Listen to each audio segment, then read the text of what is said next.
গ্রামের ভাষায় একটি কথা আছে না, যে লাউ সেই কদু। সেটাই প্রমাণিত হয়েছে যে যে লাউ সে কদু। কিছুদিন আগে না পাপন কাকুকে নিয়ে কত না কথা বলছি, কত না বাজে মন্তব্য করলাম। আর ফারুক দাদাকে বসানোর জন্য আমরা কত না আন্দোলন করলাম, সবাই আলহামদুলিল্লাহ লিখলাম যে একজন ভাল্লুক বসলো বিসিবির প্রধান হিসাবে। ক্রিকেটটা যখন তলার নিতে চলে যাচ্ছে তখন হয়তো ফারুকের হাত ধরে উপরে যাবে না ভাই।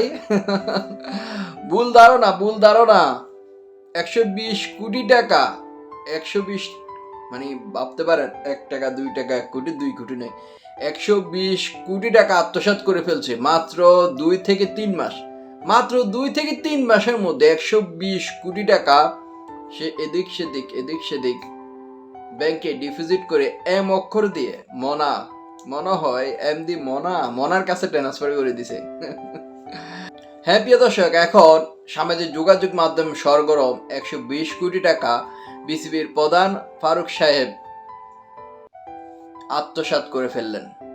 যেদিকে গড়ের মাঠে জিম্বাবুর কাছেও বাংলাদেশ হারতে হচ্ছে জিম্বাবুর কাছে গড়ের মাঠ পর্যন্ত। ক্রিকেট অঙ্গনটা দিন দিন তলান্বিতে চলে যাচ্ছে। ফ্রান্সাইজি যে বিপিএল রয়েছে সে দলগুলো এখনো, যারা খেলোয়াড় রয়েছে তারা পর্যন্ত এখনো টাকা পায়নি, সেদিকে কোনো নজর নেই। এ বিপিএল এর প্রধান হিসাবেও কিন্তু গভর্নর হিসাবেও ফারুক সাহেব দায়িত্ব নিয়ে আছেন।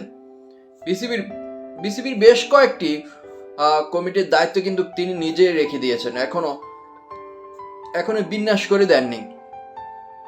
কোন ক্ষমতা বলে সেই 120 কোটি টাকা বিসিবি কর্তৃপক্ষকে না জানিয়ে নিয়ে গিয়েছেন। শুধু তাই নয়, ব্যক্তিগত সফর থেকে শুরু করে বিদেশে সফরে 80 লাখ টাকারও বেশি শেষ করে ফেলছেন বিসিবির যে টাকাটা রয়েছে আর কি, সেখান থেকে।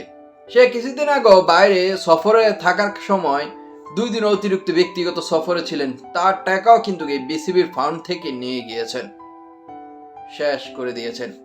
ছাত্র জনতা খুশি হয়েছিলেন যে ফারুক সাহেব বসছে, ক্রিকেট অঙ্গনটা হয়তো একটু উন্নত হবে। উপদেষ্টা আসিফ মাহমুদ খুব তাকে পছন্দ করে বিসিবির প্রধান হিসেবে দায়িত্ব দিলেন। পাপন কাকু তো যা করেছে আমাদের ক্রিকেটকে একবারে শেষ করে দিচ্ছেন আর কি। তো এখন ফারুক সাহেব আরো একটু শেষ করে দিলেন আর কি। বুঝলেন না ব্যাপারটা? 120 কোটি টাকা হজম করে ফেললেন, আরো এম অক্ষর দিয়ে বিভিন্ন জায়গায়। তো আপনাদের মন্তব্য, আপনাদের যা বলার অবশ্যই কমেন্ট বক্সে। ভিডিওটা ভালো লাগলে অবশ্যই শেয়ার করবেন। আর আমি বলবো অতি দ্রুত ফারুক সাহেবকে আটক করে জিজ্ঞাসাবাদ করা উচিত। টাকাগুলো কি খাতে, কি কারণে, কেন গিয়েছে? যেখানে ক্রিকেট শেষ করে দিচ্ছে দিন দিন, এসব লোকদেরকে যতদিন বসায় রাখবে ক্রিকেট আরো শেষ হয়ে যাবে, ধ্বংসের দিকে চলে যাবে। ঘরের মাঠে জিম্বাবুর হার, এখানে হার, ওইখানে হার। আর আমাদের অধিনায়ক তো কি আর বলবো, তাদের কোনো লজ্জা শরম বলতে কিছুই নেই। সব লজ্জা শরম হচ্ছে দর্শকদের।